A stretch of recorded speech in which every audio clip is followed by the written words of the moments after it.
मुरादाबाद में हुआ ब्राह्मण महाकुंभ में बड़ी संख्या में ब्राह्मण समाज के लोगों ने हिस्सा लिया।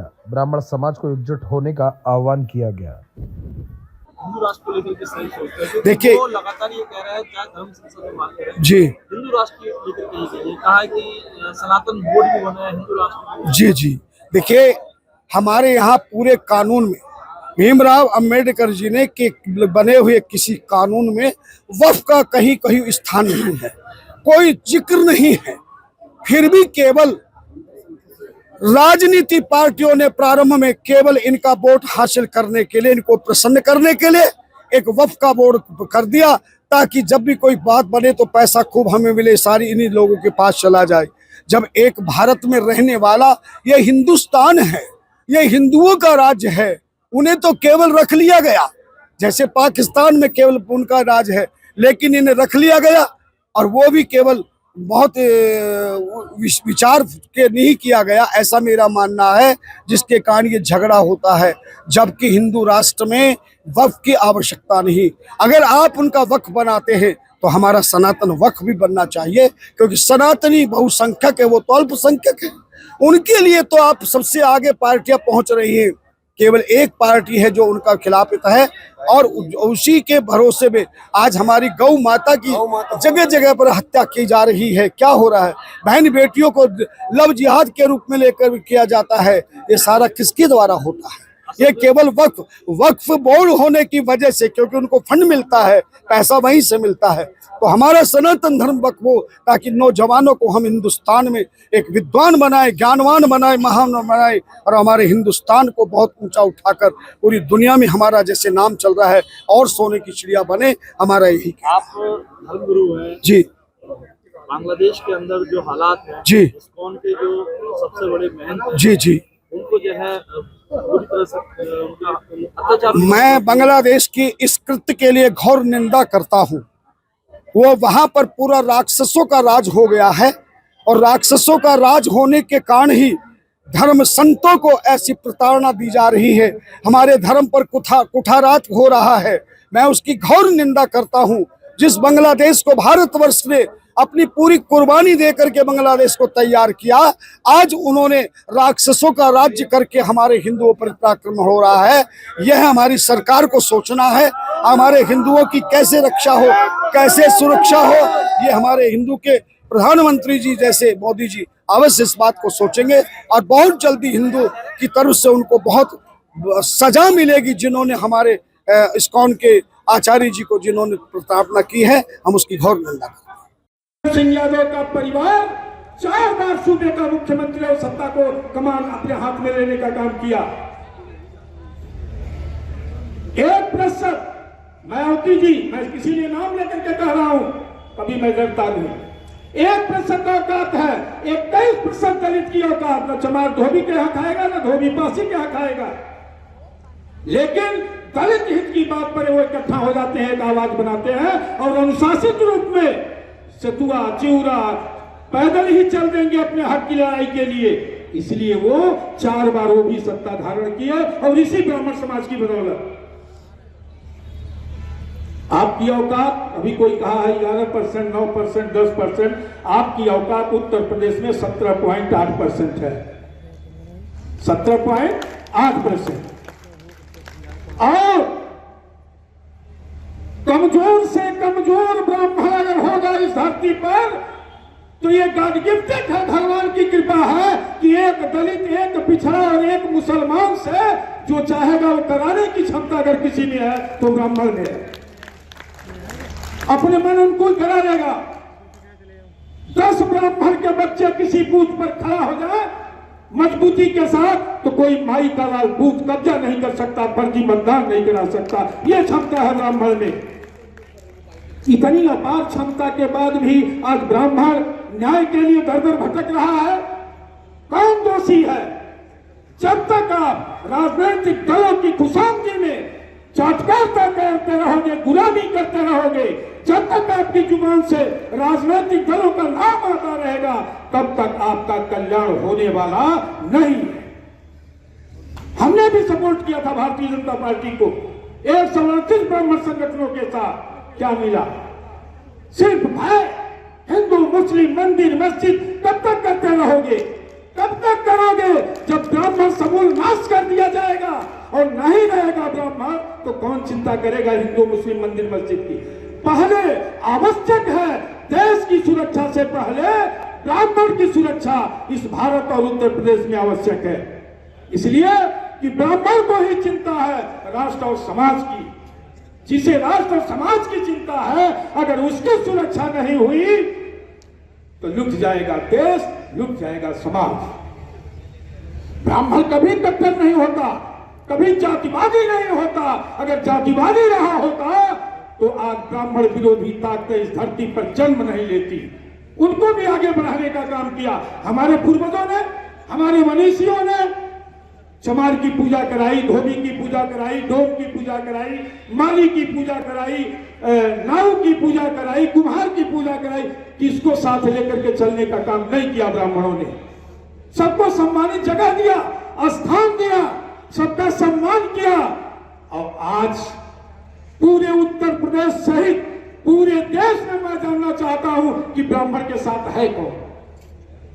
कौन है? एक जात का नाम बताइए, एक पार्टी का नाम बताइए कि जानवर की तरह ब्राह्मण उत्तर प्रदेश में काटा गया है।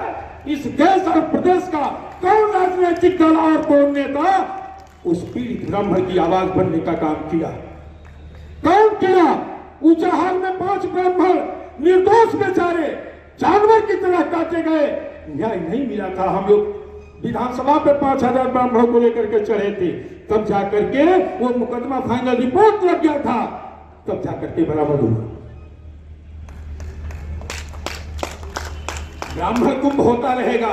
आप आए, सुने, हम सभी लोगों ने भाषण दिया, घर चले जाएंगे।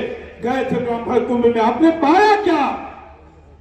चिंतन करिए कि कैसे आपका उत्तर प्रदेश सहित देश में साम्राज्य स्थापित हो सकता है। उत्तर प्रदेश में 62 विधानसभाएं, 62 विधानसभा ऐसी है, सिर्फ ब्राह्मण एकजुट होकर के मतदान कर दें तो आपके 62 विधायक चुन करके सदन में चले जाएंगे। 62, किसी जात के वोट की जरूरत नहीं है। आप संगठित हो, कट्टरता लाओ, इसकी आवश्यकता है कि हमारा वोट ब्राह्मण को पड़ेगा और बहुरूपिया ब्राह्मण को नहीं। जो ब्राह्मण हितों की लड़ाई लड़ता हो, जो हमारे पीड़ित ब्राह्मण की आवाज बनता हो, सारे संगठन एकजुट होकर के चिन्हित करके ऐसे लोगों को जिताने का काम करें और राजनीति में प्रवेश करें।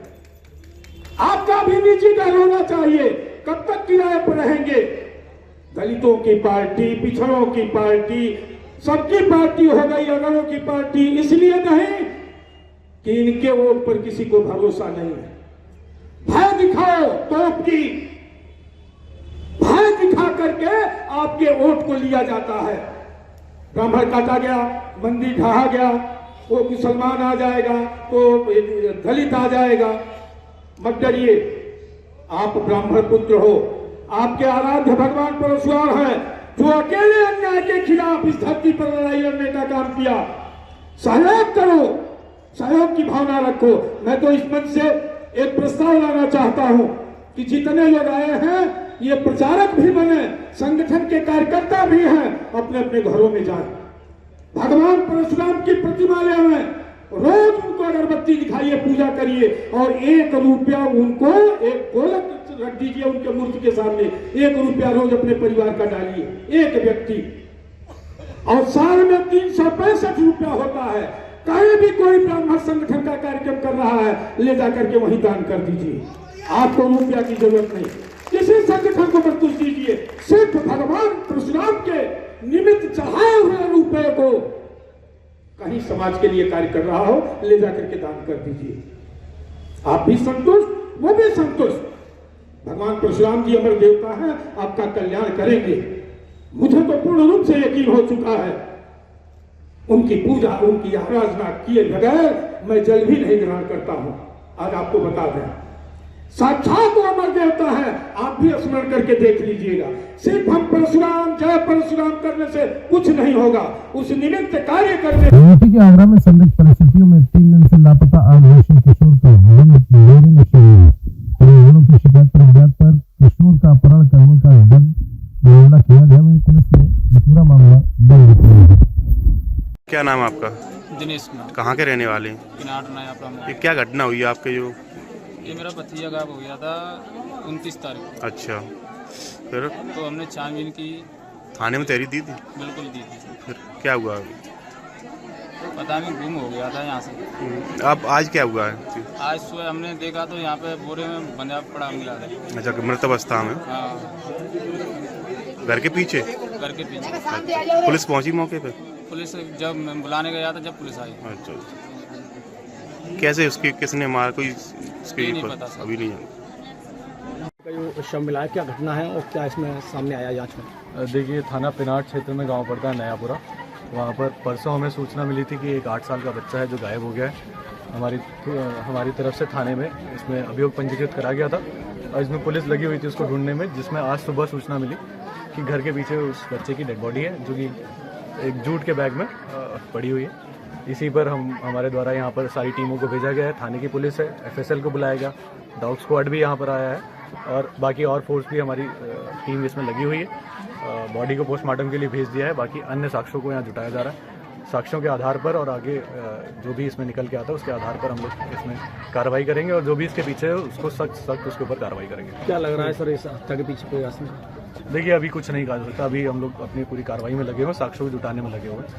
सब कुछ हो जाने के बाद, पूरी इन्वेस्टिगेशन हो जाने के बाद ही हम लोग कुछ बता पाएंगे। कोई टीम भी गठित की गई है इसमें ACP पिनाट है जिनके अंडर टीम गठित की गई है और इसमें हमारे अंडर ट्रेनिंग IPS हैं, उनकी भी एक टीम बनाई गई है, उनको भी लगाया गया है। ठीक है, बाकी हमारी थाना पिडौरा है, थाना बासौनी है और थाना बसैया रेला है, उनको भी इसमें लगाया गया है इस घटना के अनावरण के लिए। तो हमारी बहुत सारी टीमें लगी हुई हैं, इसमें अनावरण हम लोग जल्दी करेंगे। ठीक sir, thank you sir. UP के मुरादाबाद में 10,000 रुपए के लिए रखी गई शर्त में कासिम नाम के युवक का हाथ टूटा। ताकत दिखाने के लिए अक्सर इलाके के युवक करते थे वो आजमाइश। कांग्रेस के प्रदेश अध्यक्ष अजय राय के नेतृत्व में संभल जा रहे प्रतिनिधिमंडल के सदस्यों को हाउस अरेस्ट किया जा रहा है। कांग्रेस विधानमंडल दल की नेता आराधना मिश्रा मोना को उनके आवास से निकलने से रोका गया। संभल जाने का जो इतनी बड़ी दर्दनाक घटना संभल में हुई है, जहां पे 5 लोग जो हैं वो गोली लगने से उनकी मृत्यु हुई और लगभग 30 पुलिसकर्मी उसमें घायल हुए। ये सामान्य घटना नहीं है, बहुत बड़ी घटना है। और एक प्रतिनिधिमंडल कांग्रेस का हमारे प्रदेश अध्यक्ष अजय राय जी की अध्यक्षता में हम लोग जाना चाहते थे, फैक्ट फाइंडिंग के लिए जाना चाहते थे, शांति की अपील करने जाना चाहते थे। और कल रात से ही मुझे भी हाउस अरेस्ट कर लिया गया है। जिस तरह की पुलिस यहाँ पे, फोर्स यहाँ पे डिप्लॉयड है, आप भी देख रहे हैं। प्रदेश अध्यक्ष जी को भी रोका जा रहा है, हमारे अन्य नेताओं को रोका जा रहा है। और ये अराजकता है पूरी तरह से सरकार की। सरकार अपनी नाकामी छिपाने के लिए वहाँ पे 163 का हवाला देकर के हमें लखनऊ से वहाँ तक नहीं जाने दिया जा रहा है। 163 संभल में लागू है, लखनऊ में नहीं है। पर इस निषेधाज्ञा का आह्वान इन्होंने किया है और इस वजह से हमें अपने घर से नहीं निकलने दिया जा रहा है। ये तो पूरी तरह से गुंडागर्दी है सरकार की, पूरी तरह से हमारे अधिकारों का हनन। हम लोग को वहाँ पे जाने हम लोग को जाने दिया तो सरकार को कोर्ट का आदेश करना। कोर्ट ने कहा ये आदेश दिया है कि आप किसी को जाने मत दीजिए। कोर्ट ने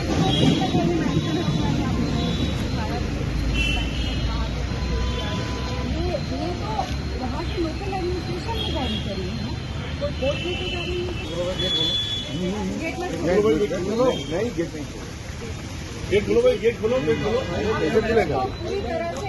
पूरी तरह से अराजकता है सरकार की। हम आपको ये विश्वास दिलाते हैं कि पूरी तरह से वहाँ पे हम शांति बहाल करते हुए केवल लोगों से मिलेंगे जो वहाँ पे असलियत है। वो हम चाहते कि प्रदेश की जनता जानना चाहती है। नहीं खुलेगा ना, जाने दीजिए, नहीं जाएगी, नहीं जाएगी। गेट खुलेगा, गेट तो खोलिए, नहीं खुलेगा। इसका क्या मतलब है? गेट तो खोलिए कम से कम। इसका क्या मतलब है? ये तो गलत बात है। ये पूरी तरह से अराजकता। गेट आप खोलिए, गेट खुलाइए, खाली नहीं गेट खुलाइए। आप मुझे अपने घर से बाहर जाने से कैसे रोकते? मैं लोग नहीं रहे, वहाँ से अनुरोध कर रहे हैं। मैं भी आपसे अनुरोध कर रही हूँ, मैं भी अनुरोध कर रही हूँ वहाँ पे जाकर के जनता से, लोगों से, हर समुदाय, हर कम्युनिटी के लोगों। यूपी के कौशाम्बी में घूमने आए टूरिस्टों की बस सड़क किनारे खड़े रोड रोलर से टकरा गई। आपको बता दें, कंबोडिया से भारत घूमने आए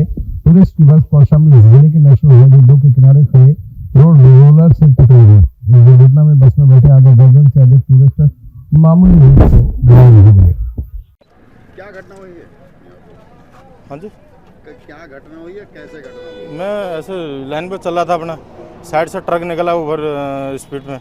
मैं अपनी लाइन चेंज कर रहा था, तो मैं अपनी लाइन पे वापस आया तो एकदम स्पीड में निकला। मैंने अपने ड्राइवर साइड बचाने के चक्कर में इधर रोलर चला था, रोलर में लग गई गाड़ी जी। कहाँ से चले थे, कहाँ के लिए जा रहे थे? मैं संकेशा से आ रहे थे हमें यहाँ जाना था अपना कौशाम्बी। ये यात्री जो हैं ये कहाँ से आए हुए हैं? ये अपना कंबोडिया से। कितने यात्री थे इसमें 20 जन है। कितने लोगों को चोटें आई? चोट इसमें 2-3 लोगों का ही है, हल्की चोट है, ज़्यादा बड़ी नहीं है, नॉर्मल चोट है। अभी इनको कहाँ भेजा गया है? इनको अभी हॉस्पिटल लेके गए हैं। क्या नाम है आपका? मेरा नाम नंदकिशोर है आप चालक हैं? जी। देखिए, बौद्ध धर्म से संबंधित टूरिस्ट वैन दिल्ली से कौशाम्बी थाना क्षेत्र में विभिन्न स्थानों के दर्शन के लिए जा रही है। थाना कोटराज के सामने रोलर से उसका किनारा लग जाने के कारण 2 लोग चोट आई थी, जिसका इलाज कराया जा रहा है और शेष यात्रियों को सकुशल निकाल लिया गया था। उनको कोई चोट नहीं है, उनको अपने गंतव्य स्थान की ओर रवाना कर दिया गया है। मौके पर शांति व्यवस्था कायम है। यूपी के मुरादाबाद में कांग्रेस नेता सचिन चौधरी को पुलिस ने घर से बाहर निकलने पर पहरा दे दिया। आज कांग्रेस के संभल जाने वाले डेलीगेशन में सचिन चौधरी का नाम शामिल था। जी, आज कांग्रेस डेलीगेशन का संभल जाने का ऐलान था, क्या कुछ तैयारियां थी आपकी? और तैयारियां हैं, जो दंगा हुआ है संभल में, जो मौतें हुई, उन्हीं के लिए हमारे माननीय प्रदेश अध्यक्ष जी और हम सभी लोग संभल जाना चाह रहे हैं और सुबह से फोर्स तैनात कर दी गई है। जो वहाँ पे मौतें हुई हैं उसकी हम जांच चाहते हैं, जांच उसकी हो, और जो जिनके यहाँ मौतें हुई हैं कम से कम उनको जाके तसल्ली एक दे दी जाती, तो इसमें कौन सा गवर्नमेंट का नुकसान हो जाता समझ में नहीं आ रहा है। आज संभल की मौतों की जिम्मेदारी ले कौन रहा है? 6 मौतें लगभग वहाँ हो गई, सैकड़ों लोग घायल हुए। इतना बड़ा दंगा हुआ कैसे, इसकी जांच अभी तक नहीं हुई है। माननीय मुख्यमंत्री जी को इस्तीफा दे देना चाहिए। वो बोलते थे कि हमारे यहाँ दंगा नहीं होता, ये दंगा प्रायोजित लगता है। इसमें प्रशासन और शासन द्वारा अगर मौतें हुई हैं तो सबको मुआवजा देना चाहिए। और ये कौन व्यक्ति है जो 91 अधिनियम के बाद भी बार बार कोई जैन नाम का व्यक्ति है, ऐसा तो नहीं कोई आरएसएस या किसी संस्था से जुड़ा हुआ हुए और ये जिम्मेदार हो, तो ऐसे लोगों की जांच हो कि अपनी पॉपुलैरिटी के लिए या किसी संगठन के लिए ये कौन लोग हैं जिनकी वजह से इतना बड़ा दंगा हो गया। एक्स पार्टी ऑर्डर को लेकर इतनी जल्दी सर्वे की कौन सी आफत थी? Same day x party order हुआ है, दूसरी पार्टी सुनी नहीं गई और सेम डे ही आप जो है उस पर ऑर्डर कर रहे हैं। 29 तक का समय था, आराम से सर्वे हो सकता था, और जब एक बार सर्वे हो गया तो दोबारा सर्वे की आवश्यकता क्या है? अभी पुलिस द्वारा रोका गया है, 1 बजे हम लोग निकलेंगे और 2 बजे संभल पहुंचेंगे। यूपी के मुरादाबाद में एक चलती कार आग का गोला बन गई, बेजोकर कार जलकर खाक हो गई। शॉर्ट सर्किट के चलते कार में आग लगी। यूपी के मुरादाबाद में कांग्रेस के प्रदेश उपाध्यक्ष रिजवान कुरैशी का बयान सामने आया। उन्होंने कहा कि संभल जाएगा कांग्रेस पार्टी का डेलीगेशन, और क्या कुछ कहा सुना देते हैं। हमारी पूरी कोशिश भी रहेगी कि संभल पहुंचे और वहां के पीड़ितों का दुख दर्द बांटने की कोशिश करें। और मैं आपके चैनल के माध्यम से 2 बातें कहना चाहूंगा। सरकार विपक्ष को रोकने पर पूरी ताकत लगा रही है, प्रशासन हमारा पूरा ताकत लगा रहा है कि विपक्ष का कोई नेता वहां ना पहुंच पाए। मैं आपके चैनल के माध्यम से अपील भी करना चाहूंगा और क्वेश्चन मार्क भी है उन पर, क्यों ऐसा कर रहे हैं, क्या छुपा रहे हैं, क्या ऐसा वहां कर दिया इन्होंने जिसके लीपापोती कर रहे हैं।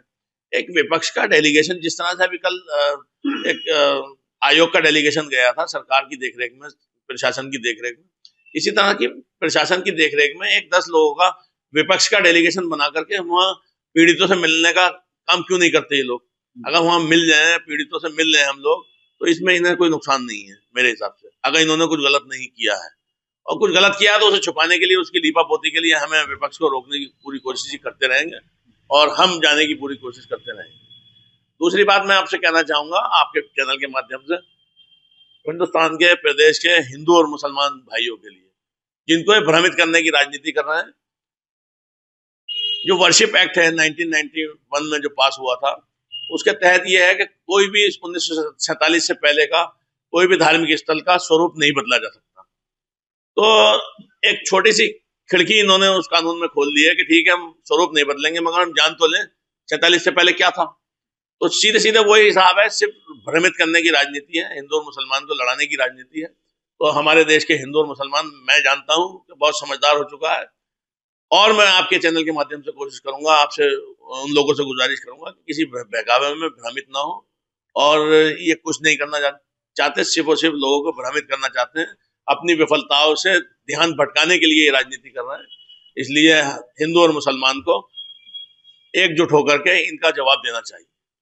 प्रशासन ये चाहता है 10 तारीख के बाद अगर जाए तो ठीक रहेगा, वरना माहौल खराब हो सकता है। क्या वो रुकेगी क्या? तो प्रशासन ये चाहता है 10 तारीख के बाद ही वहां जाया जाए, बाहरी लोगों का प्रवेश।